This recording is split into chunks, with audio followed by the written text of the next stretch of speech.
반갑습니다. 돈쌤입니다. 시황은 짧게, 수익은 길게 오늘도 한번 진행해 보도록 하겠습니다. 이번에 미국 연준의 금리 인상이 드디어 이제 일단은 멈췄습니다. 이게 멈춘 건지 아니면 이제 그냥 이걸로 끝나는 건지는 지나봐야 알겠지만은, 근데 재밌는 거는 이 뉴스가 나오고 한국 뉴스들을 좀 보니까 이거 미국이 무슨 금리 결정을 하면 이게 뭔가 보도를 하잖아요. 그거에 대해서 무슨 지침이 있는 것 같아. 거의 똑같은 판박입니다. 제가 가지고 온 게 일단은 이번 거를 보죠.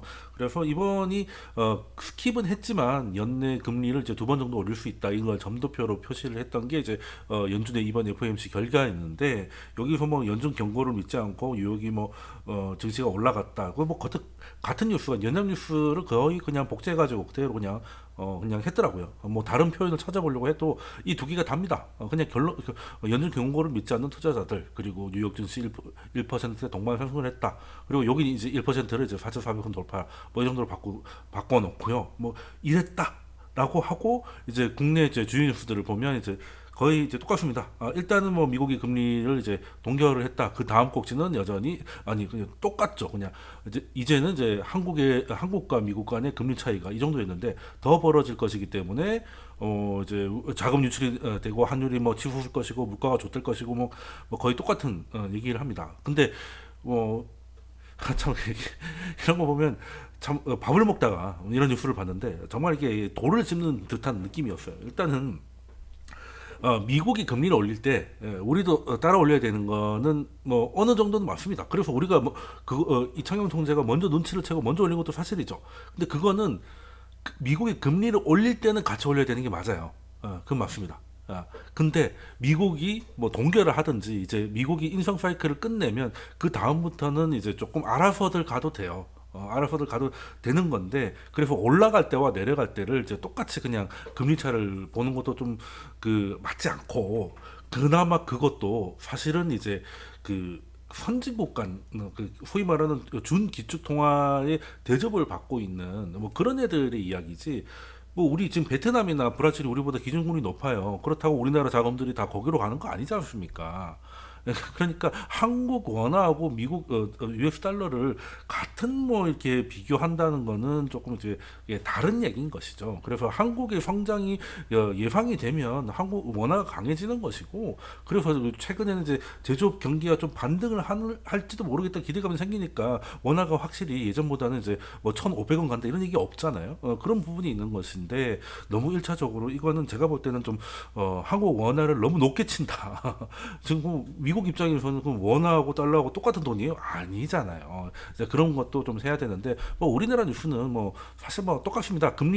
연준이 금리를 올렸다. 그럼 이제 한국도 올려야 된다. 그러니까 이제 부동산은 뒤진다. 이거거든요. 늘 그래왔잖아요. 예전 2015년 그때도 유튜브 한창 초반에 그때 이제 미국이 금리를 올릴 거니까, 그때도 지금처럼 금리 인상 사이클이 시작될 때였죠. 지금 이제 마무리지만 이제 그때는 이제 4%까지 올릴 것이다 이런 얘기 예상 파다했고, 그래서 미국이 올리면 우리도 올려야 되니까 이제 부동산이 뒤질 것이다고 했다가 그분들은 다 경기도로 다 유배 가셨죠. 어떻게 되는지 아시잖아요. 일단 미국이 4%까지 올리지도 않았고, 그렇다고 해서 또 사실은 금리가 부동산의 전부는 또 아니었기 때문에 결론적으로 굉장히 틀린 판단을 했고, 그 결과가 굉장히 혹독했습니다. 있는 집을 팔고 전세로 가신 분들은 거의 이제 가문을 끊어버리신 상황까지 가셨는데, 그래서 참 이 금리에 대한 그 일반 뉴스들의 해석이 얼마나 이렇게 해로운지에 대해서, 그때 제가 유튜브 초반 그때 2015년 때 그런 얘기를 했던 분들 영상을 좀 찾아가지고 올리려고 했는데 다 지우셨더라고요. 못 찾겠어요. 오래돼서 못 찾는 것도 있겠는데. 자, 그러면 또 길어지니까. 자, 그러면 이번에는 이제 그냥 성명서가 나왔는데, 성명서를 보면 좋았습니다. 경제 성장률이 더 좋아질 것 같고, 실업률이 생각보다 안 오를 것 같고, 그리고 그렇기 때문에 물가도 생각보다 늦게 내려올 것 같다. 자, 여기까지 들으면 금리는 인상돼야 되는 것이죠. 그런데 이번에는 동결을 했습니다. 동결을 했고, 그런데 이 상황에 인상을 해야 될 것 같은 상황에서 동결을 하니까 이제 연준의 입장에서는 뭐가 걱정이 되겠어요. 이제 물가에 대해서 이제 연준이 드디어 손을 놓는 듯한 느낌을 줄까봐. 그래서 이제 물가는 사실 심리가 굉장히 큰 역할인데, 이제 요거를 이제 심리가 날아가 버릴까봐 이제 지금은 멈추지만 이거는 이제 더 많이 올리기 위해 잠깐 움츠리는 거다, 뭐 이런 얘기를 한 거죠. 그러니까 동결을 했는데, 그래서 7월 정도는 한 번 더 올릴 줄 알았는데 7월이 아니라 7월 올리고 또 올릴 수 있다. 이거를 이제 쉽게 말해서 이제 엄포를 놓은 거죠. 너무 좋아하지 마. 너무 좋아하지 마. 나 지금 동결하지만 이제 이걸로 끝이 아니고 더 높은 곳을 가기 위해서 잠깐 움츠리는 것이다. 이런 얘기를 하는 거거든요. 근데 그러면 왜 이렇게 꼬우냐는 거죠. 중요한 거는 그냥 6월달에도 올리고 7월달에 올리면 되잖아. 그러니까 이번에 쉬고 두 번 올리나, 이번에 올리고 다음에 올리면 차라리 시장이 예상하고 있었고 해서 별 문제 없이 스무스하게 지나가는 문제인데, 뭐하러 이번에 쉬고 또 한 번 더 올리겠다고 그렇게 약간 일단 뻥아니 뻥을 치느냐, 이런 거잖아요. 사실은 이 부분 때문에 이제 시장이 상승을 했습니다. 그러니까 처음에는 점도표가 높게 이게 점도표가 예상치보다 높게 나와서 금리를 한 번 더 올린다는 얘기야라고 해서 소명서가 나오고 점도표 나왔을 때는 주가가 조금 빠지다가 이제 기자회견 때 파월이 이런저런 얘기를 하면서 은연중에 흘립니다. 의도된 흘림이죠. 그걸 눈치챈 시장이 이제 1%대 상승을 다 동반을 했는데, 자, 왜 멈췄는지가 중요합니다. 왜 멈췄는지. 그러니까 이번에 멈추지 않아도, 그러니까 뭐 사실 7월에 멈추든 6월에 멈추든 그냥 한 번 더 갈 거라는 건 시장이 예상을 하고 있어요. 그러면 이제 6월에 올렸다가 7월에 멈추는 게 차라리 매끄러울 수 있는데, 보통 그렇잖아요. 왜 그렇게 하느냐면, 지금 연준의 목표는 일단은 뭐 물가를 잡기 위해서는 뭐 시장이 좀 유동성 이제 쉽게 말해서 뭐 유동성을 좀 흡수를 해야 된다. 그래서 줄여야 되는데, 보통 유동성이라고 하면 뭐 크게 이제 두 가지 정도로 나눠질 것 같아요. 일단은 뭐 무제한 양적 완화라든가, 아니면 그 제로금리를 하면서 뿌려놓은 돈들이 있기 때문에 그 돈들이 지금 어딘가에 가 있단 말이에요. 근데 주로 보통은 이제 연준이 양적 완화를 하게 되면 그 돈들이 이제 어디로 가냐면 은행으로 가죠. 은행이 갖고 있는 채권을 이제 보는 통화로 바꿔주는 거니까. 그러니까 실질적으로 돈을 찍었기보다는 그냥 이제 은행의 채권이 이제 현금화됐다. 나중에 내가 받을 수 있는 전세 보증금을 지금 현금화 시켜놨다. 뭐 그런 느낌인 거죠. 근데 보증금은 이제 계약 기간이 끝나야 받을 수 있는 것인데, 이거는 이제 현금이니까 바로 좀 쓸 수 있고, 이래서 좀 유동화 시켜놓은 거죠. 그러니까 돈을 찍기보다는 유동화 시켜놓은 겁니다. 이게 말이 조금 어려울 수 있는데, 유동화 시켜놓은 게 현금화 시켜놨다 얘기죠. 그래서 그렇게 되면 이제 이 돈들, 은행 입장에서는 현금만 갖고 있을 수는 없잖아.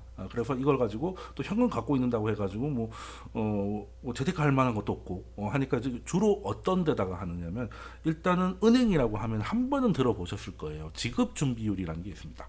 이제 은행의 역할이라는 게, 은행의 자본금이 1억이면 1억을 가지고 이제 그 신용을 창출하는 거예요. 그 돈을 빌려주고 그 빌려준 채권을 가지고 또 돈을 돌려가지고 1억이 있는데 뭐 10번을 돌려서 통화 승수가 10배면 뭐 10억이 도는, 뭐 그런 중학교 때 배우신 거잖아요. 그죠? 근데 이제 이것도 소위 말하는 어떻게 보면 갭투자 같은 건데, 그냥 내 은행이 1억이 있는데 1억을 다 돌려버리면 뱅크런이 조금만 일어나도 그냥 작살이 나는 거잖아요. 쉽게 말해서 이제 100% 대출로 집을 샀는데 집값이 조금씩 빠지면 다 뒤지는 거니까. 그래서 어느 정도 우리도 집 살 때 LTV가 LTV 가지고 뭐 이렇게 그 속도를 조절하잖아요. 그러면 중앙은행도 그 은행들한테 지급 준비율을 요구합니다. 예를 들어 10%, 너희들이 돌리고 있는 돈이 있으면 10%는 우리한테 예치를 해놔. 보증을 해놔. 그래서 이거는 요구 지준이라고 해요. 이거는 어떻게든 이게 없으면 어떻게 돼? 요구된 지준이 안 되니까 이 은행 망하는 거죠. 그래서 일단 요구 지준이 뭐 있습니다. 근데 문제는 이제 요구 지준을 못 채우는 은행은 없고, 그런 은행은 이제 망하는 은행이니까. 근데 양적 완화를 통해 가지고 돈을 엄청 찍었더니 이제 이거는 현금이잖아요. 채권을 현금으로 바꿔주는 거잖아요. 그러니까 이제 지준도 현금이거든요. 지준도 현금이에요. 그러면 이제 요구된 게 10%인데 어쩌다 보니까 뭐 한 20% 정도를 이제 연준에 맡겨놓은 거야. 그러면 이제 이게 10%는 기존에 있어야 되는 것이고, 요구된 거에 초과된 걸 초과 지준이라고 해요. 그러니까 우리나라 은행은 별로 없는 거죠. 약간 좀 다른 건데 미국이 금리를 그렇게 올려도 예금 금리가 낮은 이유가 이겁니다. 미국 은행들은 초과 지준이 많기 때문에 그 초과 지준이 많은 은행 입장에서 굳이 그 예금 금리를 높여주면서까지 현금을 땡길 필요가 없는 거거든요. 아무튼 뭐 그래서 이게 가장 기본입니다. 가장 그러니까 지급 준비금이 그 어떻게 보면 이제 줄기세포죠. 시장 유동성의 줄기세포야. 그래서 이게 좀 늘어나면 아무래도 시장에 그 자금이 이제 풍부하다는 뜻이 되는 것이고 그렇게 되면 아무래도 지급 준비금이 많으니까 이제 은행들은 조금 더 이거 놀리지 말고 어떻게 재테크를 좀 해보자 투자 대출을 좀 해가지고 우리도 수익을 내보자 그래서 시장의 자금들이 황황황 돌기 시작하는 거죠. 예, 그런 건데 문제는 이제 그 코로나 때는 뭐 기업들 상태는 별로 안 좋은데 돈만 엄청나게 이제 이렇게 공급을 했단 말이에요. 번호통으로 바꿔놨단 말이에요. 그러니까 이거는 예금 넣어봐야 뭐 돈도 안 되고 이것들 어떻게 할까라고 해서 그 미국의 금리엔 범위가 있죠. 아래쪽 범위가 이제 영레포라고 해가지고 이제 그냥 쉽게 말해 채권 맡기면 무조건 주는 이자예요. 무조건 주는 이자예요. 그러니까 그래서 이 남는 돈들이 초과 지준으로도 가고 그리고 영레포로도 갑니다. 이 두 개를 이제 갖다 놓는 거죠.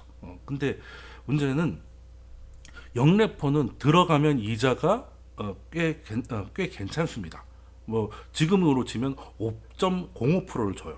그렇기 때문에 이거 괜찮네라고 해서 그쪽으로 돈들이 많이 들어가요. 이 노란색이 영레포 잔고입니다. 그러니까 경기 침체 온다고 막 하는데 뭐 어렵게 투자하고 대출하고 할 거 없이 그냥 5%짜리 재테크를 합시다. 뭐 이렇게 된 거. 이때는 5%는 아니었죠. 근데 금리를 계속 올리니까 미국 연준이 금리를 올리면 영래포 금리도 따라 올라가게 되거든요. 그러니까 하단 금리가 영래포 금리니까. 그래서 이제 점점 늘어납니다. 근데 연준 입장에서는 금리를 높이고 양적 긴축을 해가지고 유동성을 줄여야 되는데 이왕지 요거를 빼는 게 좋을까요? 아니면 초과 지준 이 파란색입니다. 파란색 초과 지준이 빠지는 게 좋을까요? 당연히 이게 빠지는 게 좋지. 예, 당연히 이게 빠지고 왜냐하면 이게 너무 많이 빠지면 이 초과 지준이라는 건 그 모든 시장 유동성의 출발이기 때문에 이게 너무 빠지면 괜찮은 은행들은 괜찮지만 안 괜찮은 은행들이 나올 수 있다는 거야. 그 실리콘밸리 이런 것처럼. 그런데 그러니까 유동성 전체를 줄여야 되는데 기왕이면 이 노란 걸 줄이고 싶은 거지 이 파란색 초과 지준을 줄이고 싶은 건 아니거든요. 근데 금리를 올리고 있던 사이에 얘는 점점 금리가 높아지는 입장이니까 연준이 금리를 올리면 빅스텝을 한번 밟으면 이자가 0.5%또 뛰는 거니까 매력이 높잖아요. 그러니까 계속 늘었던 겁니다. 그 2조 달러를 넘어갔었어요. 그런데 이제 그러면 뭐 양적 긴축이나 금리 인상을 통해 가지고 시장 유동성 연준이 흡수를 했어요. 얘는 늘어나고 있는데 흡수를 하지. 그러면 이게 빠지는 거지. 쉽게 말해서 굶는 다이어트입니다. 굶는 다이어트. 그러니까 근손실이 일어나는 거예요. 얘는 유동성의 근육 같은 거거든. 얘는 지방이고 지방을 빼고 근육을 늘려야 되는데 지방이 늘고 근육이 빠지고 있는 거죠. 그냥 안 먹고 그냥 들어 누워만 있는 거지. 그러다가 이제 살은 빠지겠죠. 안 먹으니까. 근데 이제 어쩔 수 없이 다시 먹게 되면 이제 또 이렇게 또 마른 비만으로 가는 뭐 이런 게 금융에서도 똑같이 있어요. 그래서 지금 이 입장에서는 이제 지금 5%까지 왔잖아. 그러니까 영래포 금리가 5.05까지 왔잖아.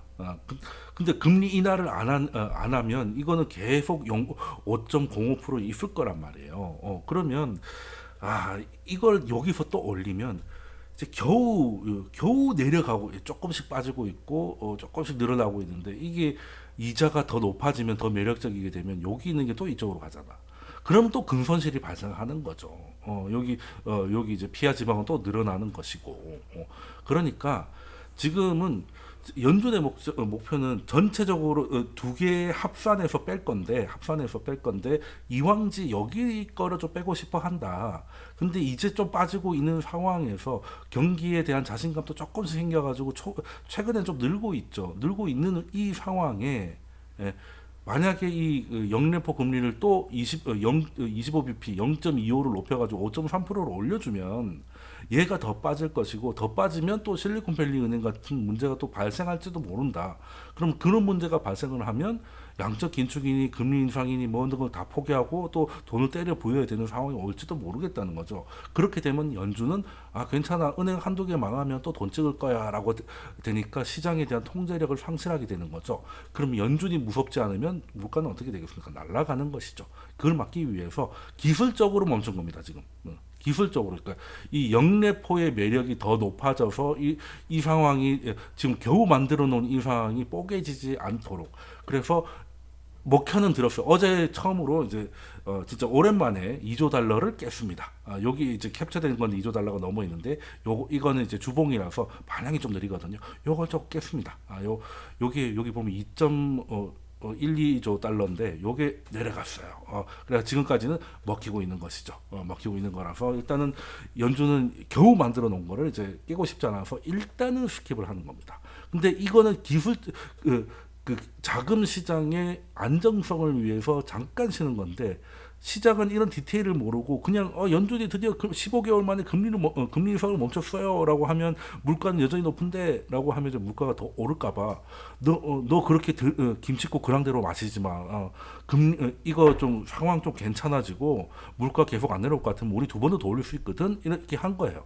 그래놓고 물가가 별로 물가가 생각처럼 잘 내려오고 생각보다 더 내려오고 이 상황이 풀려 나가면 그냥 올리기로 했는데 안 올린다고 뭐라 하진 않거든요. 전도표대로 찍었는데 전도표 무기명이잖아요. 너 왜 거기다 찍어놓고 왜 안 올리는 거야 하는 거 없어요. 누가 찍었는지도 몰라. 그러니까 일단은 이제 그런 걸로 일단은 호기어리게 해놓고 진짜 상황이 그렇게 되면 또 올리면 되죠. 나 올린다고 했잖아 라고 하면 되니. 근데 그 상황이 좋아져서 그렇게 안 해도 되면 그냥 슬쩍 넘어가면 됩니다. 근데 지금 당장 7월을 넘어서 그 이후에 또 한 번 금리를 올린다고 했을 때 그걸 고지고대로 믿는 사람은 많지 않을 것 같아요. 물가나 이런 것들을 봤을 때. 근데 지금은 어쩔 수 없이 연준 입장에서는 진짜 두 번을 더 올리고 싶었다면 6월달 이번에 올리고 7월에 한 번 더 올렸겠지만 이런 식으로 약간 좀 복잡하게 쉬었다 다시 가니 많이 뭐 이런 얘기가 나오기 좀 혼란스럽게 간 이유에는 이런 기술적인 문제가 있었다라는 것이고요.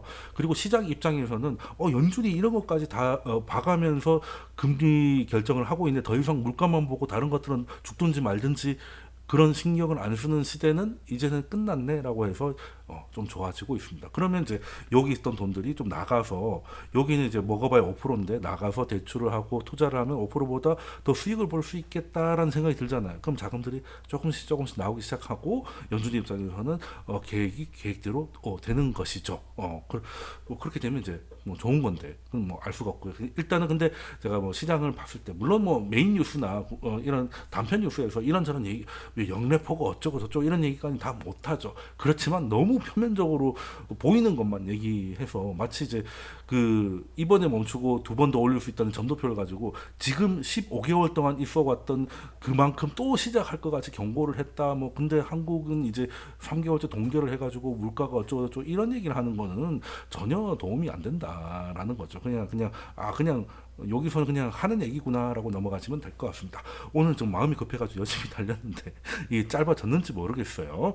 자 그러면 또 일단 금리 인상에 대해서 이제 이번에 스킵했던 거에 대해서 설명을 드렸고 또 다음 이야기는 다음 영상에서 준비를 할 건데요. 영상으로도 힘든 것들 정말 짧고 빠른 것들은 제가 이제 구독자 채팅방을 운영하고 있으니까 이제 여기 그 설명란에 보시고 코드 없을 때 들어오셔가지고 자유롭게 토론하시면 됩니다. 뭐 어려운 얘기 없습니다. 그냥 후쿠시마 오염수 때문에 이제 내가 소금을 사 모아야겠다 이런 생각을 하지 않을 정도의 지능만 있으시면은 얼마든지 수익을 낼 수 있으니까요. 또 톡방에서도 또 뵙고 또 다음 영상에 뵙도록 하겠습니다. 감사합니다.